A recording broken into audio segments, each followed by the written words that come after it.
Dieu. Et ce Dieu-là te bénira. Salela ye. Qu'on peut sa privilège de dans l'église. Comment on peut sa fonction dans l'église pour n'abattre pas n'ambon. Au bas n'ambon au thé basoira musala te l'église. Et après bien aimé, c'est ça la mission. C'est ça la mission. C'est ça la mission. Église est comment église ya yona mwasi na yo. Soka za na ngolu asa elanzam. Son nzamba bengi mwasi na yo. Oui, et sa force na ministère.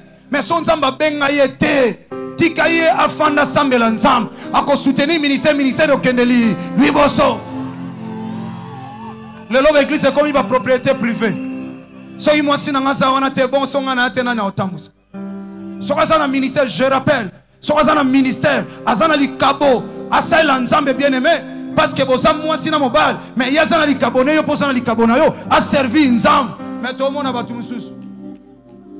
N'ate une église mo quelque part un jour banel cas.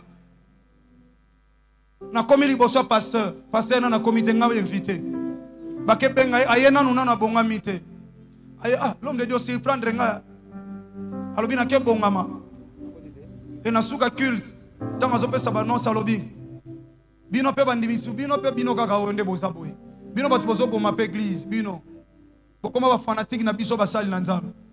Bokoma ba fanatique. Yoka zoloba. Bosantaki nenge mama te yake malema okoma ka grave. Ngamona okiko cheye. Église ebeta maboba opepa. Asali promotion à moi sinae. Église yokanga. So moi sasa na ngolu. Yako yemba tika ya yemba. Ana ngolu yako teya tika ya teya. Ana ngolu ya intercession tika ya sambela. Ana ngolu na sala songolo na église tika ye. Tam sur le komona so na bimisi mwasi na ngate ba mona lokola yebe loko tete. Tam sous une intercession na za ngwesa la force à ministère. Maintenant on reçoit que même côté sous ministère kiti parce que aza aide na yo lokola yebi nzam. Aza aide ya makasa au soutenir au côté na mangweza physique mais au soutenir na ba chose spirituelle. Tika na suki salelo.